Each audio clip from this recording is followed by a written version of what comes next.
Hello dear students, in today's video we shall do chapter number 14 water in our lives. पानी का महत्व हमारे ज़िंदगी में.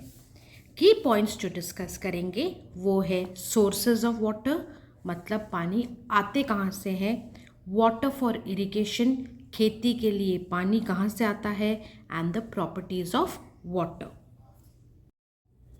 Water is one of the most important gift of nature. All living things, whether plants, animals or human beings, cannot survive without water. इसका मतलब क्या है कि नेचर में सबसे इम्पॉर्टेंट जो हमें गिफ्ट दिया है या फिर व्यवहार दिया है वो है वाटर. ठीक है. All living things, whether plants, animals और human beings can not survive without water. Can not survive मतलब बिना पानी के ना कोई प्लांट्स, ना कोई एनिमल्स या कोई ह्यूमन बींग्स जिंदा नहीं रह सकते. About 70% of our body is made of water. हमारे शरीर का 70% जो है वो पानी से भरा हुआ है. It is present in fruits, vegetables, leaves, animals, air and everywhere. पानी जो है फ्रूट्स में, वेजिटेबल्स में, लीव्स, एनिमल्स, एयर एंड हर जगह पाया जाता है. Our earth is also known as blue planet. Why? Because 3/4 part of the earth is covered with water. पृथ्वी का जो 3/4 हिस्सा है बच्चों वो पानी है और पानी का रंग ब्लू होता है, इसीलिए अर्थ को, पृथ्वी को हम ब्लू प्लैनेट भी कहते हैं. Now what are the sources of water. पानी कहाँ कहाँ से आता है. रेन या फिर बारिश जो है is the main source of fresh water on the earth. Some rain water is found on the surface in rivers, lakes and ponds. अब जो पानी बारिश से आके नीचे ज़मीन पर गिरता है वो कहाँ पर स्टोर होता है, किस फॉर्म में स्टोर होता है. रिवर्स, लेक्स एंड पॉन्ड्स के तौर पे. देखिए यहाँ पर इस फोटो में दिखाया जा रहा है कि बारिश का पानी आ रहा है. अब बारिश का पानी जहाँ बह नहीं सकता वहाँ एक्यूमुलेट होता है या जमना शुरू करता है और फिर बनते हैं आपके रिवर्स, लेक्स और आपके ponds. Some rain water is absorbed by the soil. ज़मीन में वो एब्जॉर्ब हो जाता है बारिश का पानी एंड स्टोर्ड अंडरग्राउंड. ज़मीन के नीचे वो स्टोर होता है. कौन सा पानी? जो पानी बारिश से ज़मीन पर गिरती है. तो क्या होता है जब अंडरग्राउंड हो जाता है, it is taken out by wells, tube wells and hand pumps. सब ने tube wells, hand pumps and well, कुआं देखा ही होगा. देखिए ये आपका है जो कुआं, ये हैंड पंप है और ये ट्यूब वेल है. अब ये hand pump and tube well जब आप यूज़ करते हैं तो आपको सोचना चाहिए कि ये पानी आ कहाँ से आ रहा है. ये आ रहा है आपके ज़मीन के नीचे से, बहुत नीचे से, जहाँ पर बारिश का पानी स्टोर होके अंडरग्राउंड रहा है. कैसे अंडरग्राउंड गया? क्योंकि वो ज़मीन में एब्जॉर्ब हो गया एंड नीचे जाके स्टोर हो गया. Okay. Now knowledgepedia. Rain water is the purest form of water. अगर आपसे कोई पूछे कि प्योरेस्ट फॉर्म ऑफ पानी क्या है तो वो होता है बारिश का पानी, rain water. Which day is celebrated as World Water Day? March 22. All ancient civilizations flourished on the banks of rivers like the Nile, Indus and Yangtze River. अब ये जो रिवर बैंक्स होते हैं ना, बैंक्स मतलब क्या? जो ज़मीन का पोर्शन पानी के हिस्से से जुड़ा रहता है रिवर्स के, उसको हम बैंक्स मानते हैं. तो यहाँ पर एंशियंट सिविलाइजेशंस फ्लरिश मतलब पहले, बहुत पहले ज़माने में वहाँ पर लोग रहते थे, उनके घर गृहस्थी सब वो रिवर बैंक्स पे ही होता था. ठीक है. अब वाटर रीचेज आवर होम्स. पानी हमारे घरों तक वेरियस सोर्सेस से आता है through a huge network of pipes and taps. Pipeline फट गया ऐसे आप सुने होंगे. क्यों? क्योंकि वो बहुत दूर से पानी कैरी करके आते हैं तो बहुत प्रेशर में कभी कभी आते हैं, जिसके द्वारा या फिर किसी और कारण के द्वारा ये नेटवर्क ऑफ पाइप्स फट भी सकते हैं. ठीक है. सो वाटर जो है हमारे घरों को ये huge network of pipes and tap से आते हैं. Now availability of water. In cities we do not need to go anywhere to get water. शहरों में हमें पानी के लिए बहुत दूर जगह चल के नहीं जाना पड़ता है। The river water is cleaned, purified and reaches our homes through the pipelines. जो पानी रिवर से आता है उसको क्लीन किया जाता है, प्यूरिफाई किया जाता है और फिर पाइपलाइन के द्वारा हमारे घरों तक पहुंचाया जाता है। ऑन द अदर हैंड, दूसरी तरफ पीपल इन विलेजेस, जो गांव में रहते हैं, वो पानी लाते हैं कुएं से, वेल से, rivers, canals and ponds which are situated at a distance from the village. वो ये सब जो wells, rivers, canals and ponds है वो उनके गांव के पास नहीं है, उनको कुछ दूर चल के पानी भर के लाना पड़ता है और वो साफ पानी भी नहीं रहता है। देखिए आप यहाँ पर इस फोटो में देख सकते हैं कुछ औरतें अपने सर पर पानी के घरों में कैसे भर के अपने घर लेके जा रहे हैं। So the villagers have to walk long distances to collect water. However now many villages have also got access to tap water. आजकल गाँव में भी टैप वाटर एक्सेस मिलना शुरू हो गया है। Let us read about wells. Wells are of many kinds. कुएँ जो है वो बहुत तरीके से है। The common wells that are seen in many Indian villages are open wells. ज़्यादातर जो हमारे इंडियन कुएँ हैं वो खुले कुएँ हैं। They are brick lined, round, deep structures where water is drawn out using a rope and bucket with the help of a pulley।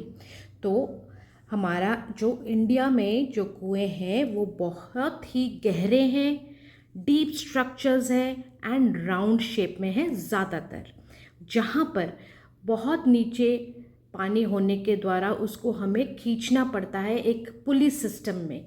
मतलब ऊपर कुएँ में एक पुली आपका अटैच होगा जिसमें एक रस्सी हम डालते हैं, जो कि एक बाल्टी के साथ हम उसको नीचे उसको पानी में उसको लगाते हैं नीचे पानी निकालने के लिए, और ऊपर से हम उस दूसरे रस्सी का जो दूसरा एंड है उससे पानी को खींचते हैं, तो उसे बोलते हैं पुली सिस्टम।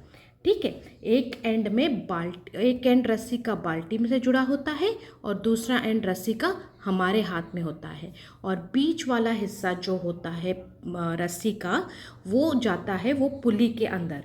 तो जैसे ही हम रस्सी को धीरे धीरे धीरे धीरे छोड़ेंगे पानी के अंदर, वो बकेट या बाल्टी में भरेगा पानी, और फिर हम जब खींचेंगे ऊपर तो बाल्टी में पानी भर के आता है कुएं से।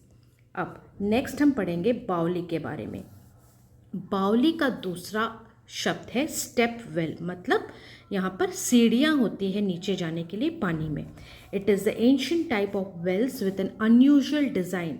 ये डिज़ाइन हर जगह नहीं रहता है। ठीक है, ज़्यादातर यहाँ ये जो बावली या स्टेप वेल है, सीढ़ी वाला कुआं है, ये ज़्यादातर आपको सिर्फ राजस्थान में ही मिलता है। They are deep tanks with steps on all sides. ठीक है, ये स्टेप वेल कहा जाता है लेकिन एक्चुअली होता है एक टैंक। ठीक है, they were constructed to collect and store rain water. पहले ज़माने में ये बावलियों में ही बारिश का पानी कलेक्ट होता था और स्टोर होता था। Baolis were very common in Gujarat and Rajasthan. ठीक है, तो कौन से दो स्टेट्स में बावली मिले जाते हैं? Gujarat and Rajasthan. People used these बावलीज to collect water and as a meeting place for different purposes। इसीलिए ये स्टेप्स पे बैठ के मीटिंग्स भी किए जाते थे कि लोग आते तो थे पानी लेने के लिए, लेकिन साथ साथ कुछ इम्पॉर्टेंट डिस्कशंस भी होते थे। अब नेक्स्ट हम पढ़ेंगे पियाओ के बारे में। देखिए, या पहले आप पियाओ देख लीजिए, उसका फ़ोटो देख लीजिए। अब the word piyao means to offer liquid to drink. In olden times, piyaus were actually wells dug on the roadsides or highways by the kings for long distance travelers। अब बहुत पुराने ज़माने में, राजाओं के ज़माने में पैदल जाते थे लोग या टांगों में जाते थे, तो वो थक जाते थे, तो उनको पानी की ज़रूरत होती थी। तो क्या करते थे, ये रोड साइड या हाईवेज़ पे राजाओं ने पियाओ बनाए रखा था उन ट्रैवलर्स के लिए, जो एक्चुअली थे कुएँ, जो कि रोड साइड पे डग किए जाते थे।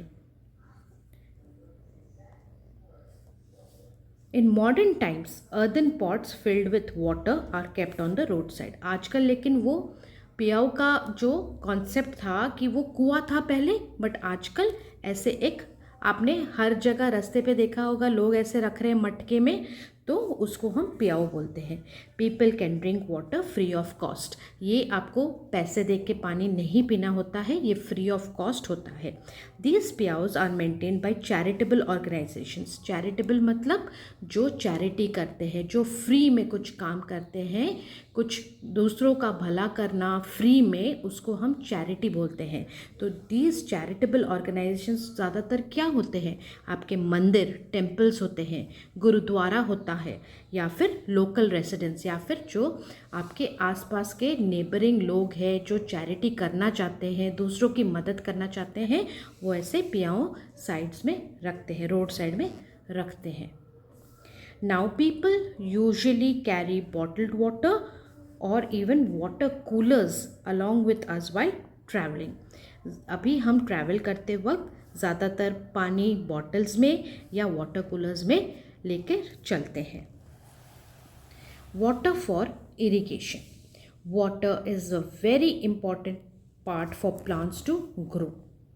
अब देखिए ये फिगर में वाटरिंग फील्ड, पानी के साथ कैसे स्प्रे हो रहा है ये पाइप से, एंड ये आपका एक टी गार्डन है जिसके बेसिस पे हम ये पढ़ेंगे अभी। Water is very important for plants to grow. We need to supply sufficient water to the fields to enable farmers to grow crops. Different crops are grown in different regions depending upon the quantity of water they need. अब कौन सा crop को कितना पानी चाहिए, उस basis पे different parts of the country में डिफरेंट तरह के क्रॉप्स ग्रो किए जाते हैं। कुछ क्रॉप्स को ज़्यादा पानी की ज़रूरत होती है, कुछ क्रॉप्स को कम, कुछ क्रॉप्स को स्लांटिंग फॉर्म में चाहिए होता है पानी ग्रो करने के लिए, और कुछ को नहीं। Some crops need a lot of water, for example rice and jute. जो राइस एंड जूट क्रॉप्स है उनको ज़्यादा पानी की ज़रूरत होती है। Therefore they are grown in regions of heavy rainfall. अब जहाँ जिस क्रॉप को ज़्यादा पानी की ज़रूरत होती है वहाँ पर उस रीजन में ज़्यादा बारिश होनी चाहिए, तो wheat and sugarcane need a moderate amount of water, so they are grown in areas with average rainfall. आपका जो गेहूँ एंड गन्ना है, wheat and sugarcane, उनको heavy rainfall की ज़रूरत नहीं है, उनको moderate amount, moderate मतलब कम मात्रा में amount of पानी की ज़रूरत होती है। So they are grown in areas with average rainfall, भारी नहीं, average rainfall.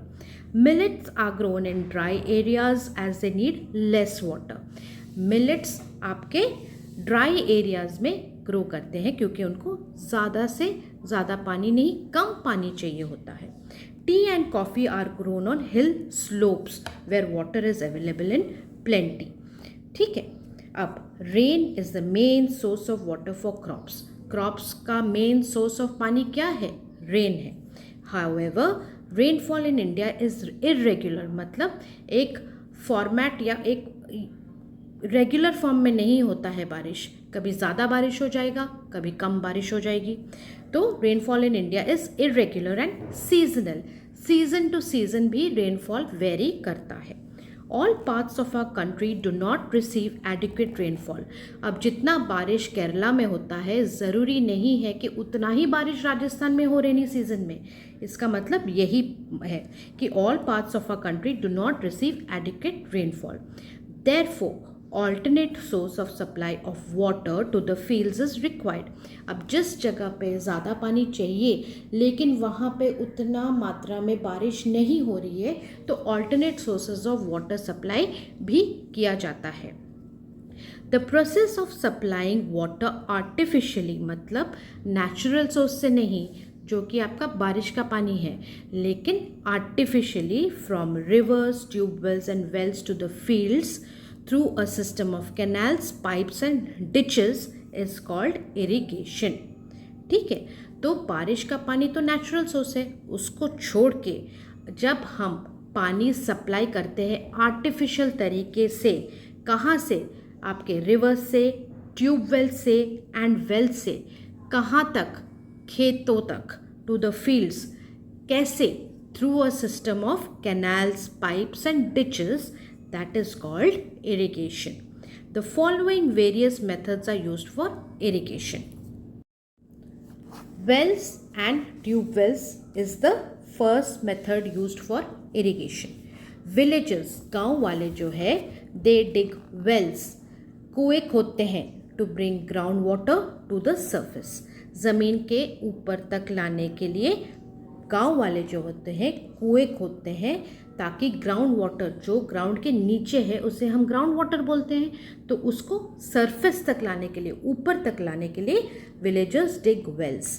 Water is drawn out using a Persian wheel. It is a traditional equipment used for irrigation which consists of a wheel with large buckets or scoops attached to bring out water.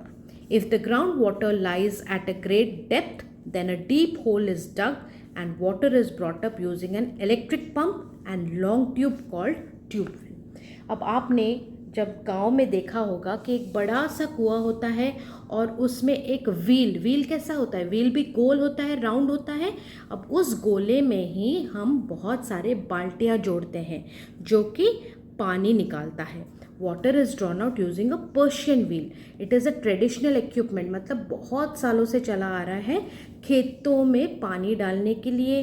और इस Persian wheel में क्या होता है, एक wheel होता है, एक चक्का जैसा होता है जिसमें लार्ज बकेट्स या स्कूप मतलब क्या, जो ऐसे हम डुबा के उठा सकते हैं ना, उसको स्कूप बोलते हैं. विथ लार्ज बकेट्स और scoops attach to bring out water. If the ground water lies at a great depth then a deep hole is dug. अगर जो ज़मीन का पानी बहुत नीचे है तो हम उसमें एक बहुत ही गहरा होल बनाते हैं एंड फिर पानी को निकालते हैं with the use of a electric pump and a long tube called tube well. अब जिन जिन बच्चों के घरों में ट्यूब वेल दिख गया है उनको आइडिया होगा इस बारे में, वरना I will attach a YouTube video at the end of this video. आप देख लेना, पर्शियन व्हील का भी डालूंगी मैं एंड ट्यूब वेल का भी मैं डालूंगी. ठीक है, डिटेल में आप अगर उसको समझना चाहते हैं या तो मैं उसका फ़ोटो डाल दूंगी या एक वीडियो छोटा सा क्लिप डाल दूंगी. ठीक है, ताकि आपकी अंडरस्टैंडिंग और क्लियर हो जाए. अब ये है थ्रू द वेल और ये देखिए ट्यूब वेल के थ्रू कैसे पानी आ रहा है. ओके, अब canal. Rivers are not flown anywhere, thus canals are built. क्यों? ताकि रिवर का पानी एक जगह में जम जाए ना. देखिए यहाँ पर कैनाल किसे कहते हैं, जहाँ पर रिवर के पानी को दोनों तरफ से लैंड के थ्रू हम उसको जमा ले उस पानी को. That is why canals are built. They are the small channels built to divert water from the rivers to the fields. अब इस कैनाल के द्वारा हम क्यों कैनाल बना रहे हैं, रिवर का पानी हमें क्यों ज़रूरी है, क्योंकि हमें इरिगेशन या खेती बाड़ी के लिए पानी चाहिए. तो जिन खेतों के पास रिवर बॉडीज़ है उसको चैनलाइज करने के लिए, उस पानी को एक स्ट्रीमलाइन करने के लिए या एक दिशा दिखाने के लिए दोनों तरफ पर हम कैनाल बनाते हैं ताकि उस पानी को हम डायरेक्टली खेतों तक पहुंचा सके. With the help of canals river waters can reach to distant places. अब टैंक के बारे में पढ़ेंगे. Tanks are more common in southern plateau because it is difficult to dig wells or tube wells due to the rocky surface. अब southern प्लेटू अगर आप देखोगे, इसका भी मैं सदर्न प्लेटू का एक इमेज या पिक्चर डालूंगी, आप देखना ज़्यादातर वो रॉकी सरफेस होता है. ठीक है, स्मूथ नहीं होता है, इसीलिए वहाँ पर टैंक्स ज़्यादातर मिलते हैं. It is an artificial reservoir. Tank क्या है, आर्टिफिशियल रिजर्वॉयर. रिजर्वॉयर मतलब क्या, जो रिजर्व करता है, जो स्टोर करता है. It is created to store what? Water. Why? Because we are using that water which is stored for irrigation, खेती बाड़ी के लिए. People collect rain water in tanks or ponds. Sprinkler. Sprinkler मतलब sprinkle करना, छिड़कना जिसे बोलते हैं. Sprinkler is another method of irrigation. The water is sprayed into the air from the pipes and it falls on plants like rain. अब देखिए यहाँ पर स्प्रिंकलर में चारों दिशाओं में पानी को छिड़काया जा रहा है जैसे कि बारिश की पानी हो रही हो हर दिशा में पौधों पर. This is a modern method of irrigation as no water is wasted in this process. Dams. Dam is a very huge and strong wall built across a river to control its flow. अब जो reverse बहुत तेज़ी से बहते हैं, तो अब जब बहुत तेज़ी से बहेंगे तो डिस्ट्रक्शन होने का संभावना ज़्यादा है। तो इसलिए गवर्नमेंट क्या करता है, डैम्स बिल्ड करता है उस रिवर पे, जो कि एक बहुत ही ह्यूज एंड स्ट्रॉन्ग दीवार होती है उस रिवर पे, उसके बहाव को कंट्रोल करने के लिए। The water flow is controlled by the opening and closing of sluice gets.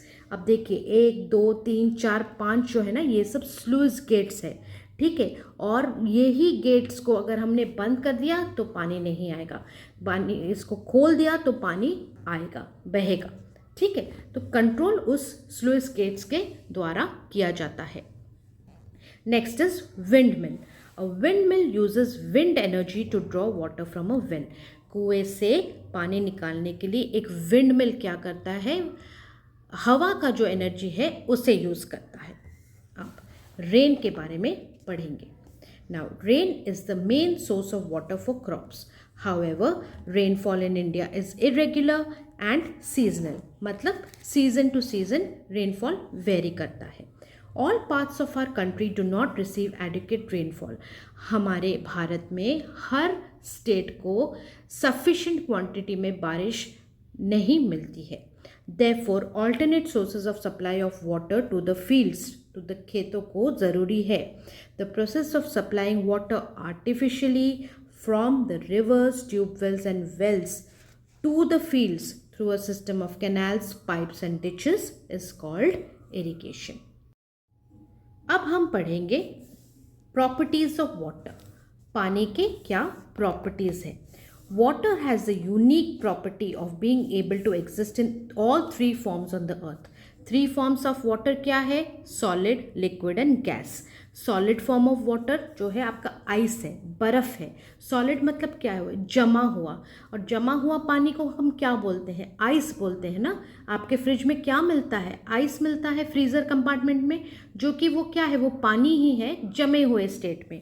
और लिक्विड फॉर्म में वाटर है, and gaseous form of water is water vapour. Each form plays an important role in sustaining all forms of life on earth. Ice जब melt होता है तो पानी बनता है, और पानी जब फ्रीज होता है तो बर्फ बनता है। अब पानी जब हीट होता है तो वाटर वेपर बन जाता है, और वही वाटर वेपर जब ठंडा हो जाता है तो वाटर ड्रॉपलेट्स में कन्वर्ट हो जाता है। तो इसको तो आपको रटने की ज़रूरत नहीं है, आप थोड़ा सा इमेजिन कीजिए, बर्फ़ को आप फ्रिज से बाहर निकाल दीजिए, मतलब आपने ठंडा वाला एनवायरनमेंट से उसको गर्मी वाले एनवायरनमेंट पे ले आए, फ्रीज़र से बाहर आके बाहर रख दिया, तो जो जमा हुआ बर्फ़ था वो तो पानी ही है, और पानी वो आइस जो है वो पिघल जाता है और पानी बन जाता है।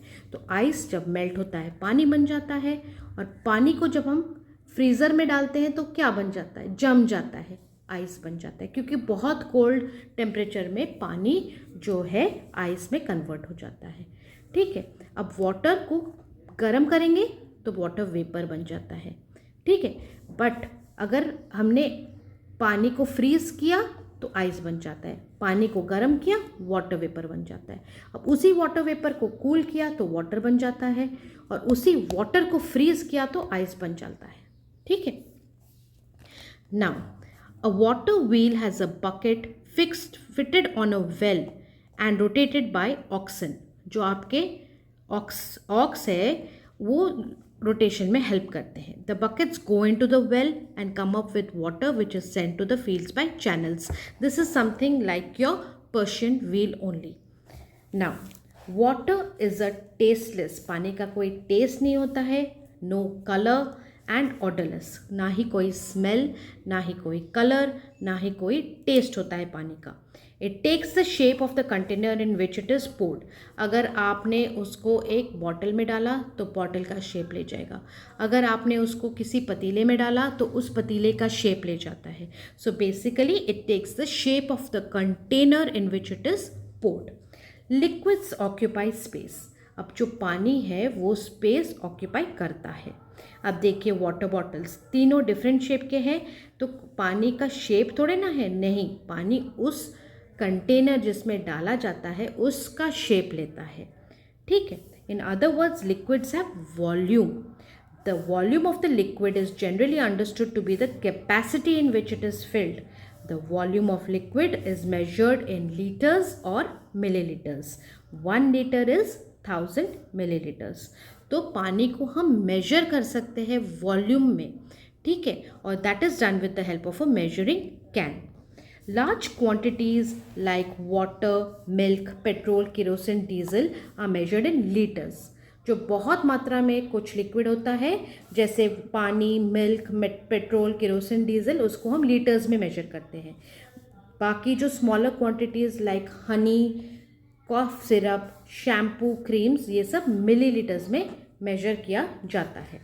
In some objects float in water while others sink. कुछ पानी में तैरते हैं और कुछ डूब जाते हैं. लाइट ऑब्जेक्ट्स जो है वो डूबेंगे नहीं, वो फ्लोट करेंगे. For example a piece of wood, plastic toys. It is because the air within them, उनके अंदर जो हवा है वो उनको पानी से लाइटर कर देता है और इसीलिए वो फ्लोट करते हैं. The objects which are denser than water, पानी से जो ज़्यादा डेंस है वो सिंक इन कर जाते हैं पानी में. The density of water means the heaviness of water. पानी कितना भारी है ये हमें बताता है पानी का डेंसिटी. Water molecules, जो मॉलिक्यूल्स है पानी के, they are packed together tightly, thus making it a dense material. An ice cube floats. क्यों? क्योंकि आइस का जो डेंसिटी है वो है आपका पानी के डेंसिटी से कम है, इसीलिए वो आपका फ्लोट करता है बर्फ़ का cube. The density of water is 1 kilogram per litre. ये आपको याद रखना है, it is very important that the density of water is 1 kilogram per litre. It means 1 litre of water weighs 1 kilogram, ठीक है. Density is equal to mass divided by volume. So mass, it means 1 liter of water weighs 1 kilogram. ये आपका density है. अब test your knowledge को मैं एक separate video में करने वाली हूँ. Now let us study about water, a universal solvent. Water is an excellent solvent. What does it mean? It means that most of the substances mix easily into water. पानी में बहुत easily कुछ substances घुल जाते हैं. When a substance mixes completely in water and cannot be seen, it is said to be soluble in water. For example, sugar, चीनी, नमक, detergent, water colours. ये क्या आप एक बार जब घोल लेते हो फिर दिखता है? नहीं, क्योंकि वो पूरा डिजॉल्व हो जाता है पानी में.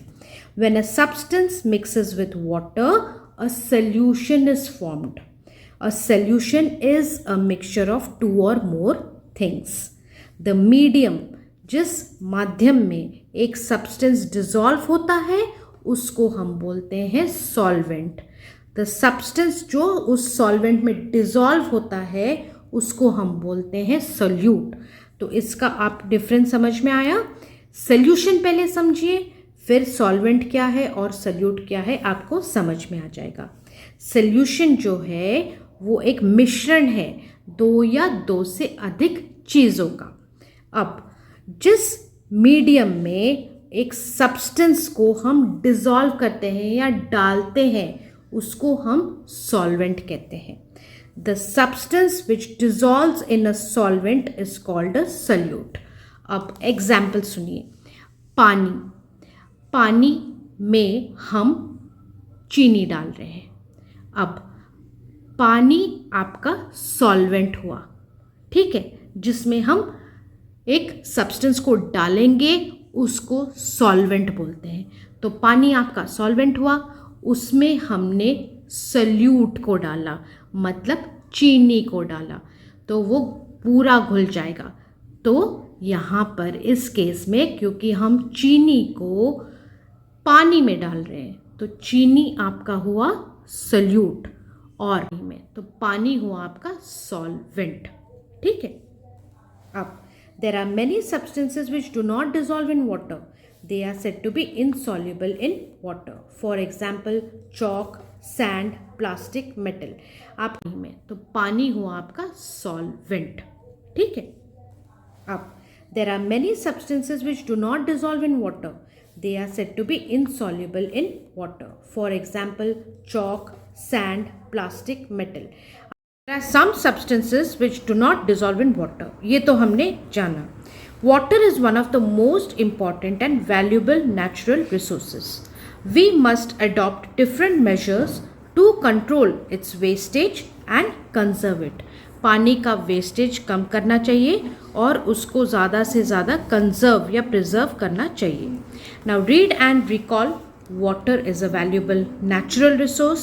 We get water from rain, rivers, lakes, ponds and wells. Water is the only substance to exist in 3 states of matter. Different crops require a different amount of irrigation. Water is also known as the universal solvent. तो इस chapter में हमने water के बारे में पढ़ा। अब next video में इसके हम test your knowledge, important short questions, 1 word answers and exercises करेंगे। If you like my channel please like, share और सब्सक्राइब कीजिए। नोटिफिकेशन बटन को ऑन रखिए ताकि नेक्स्ट वीडियो डालूँ तो आपको नोटिफिकेशन मिल जाए। मेरे चैनल पे और भी बहुत सारे इंग्लिश ग्रामर और हिंदी ग्रामर के वीडियोज़ है, प्लेलिस्ट में जाके चेक कीजिए और उनसे पढ़िए। Thank you.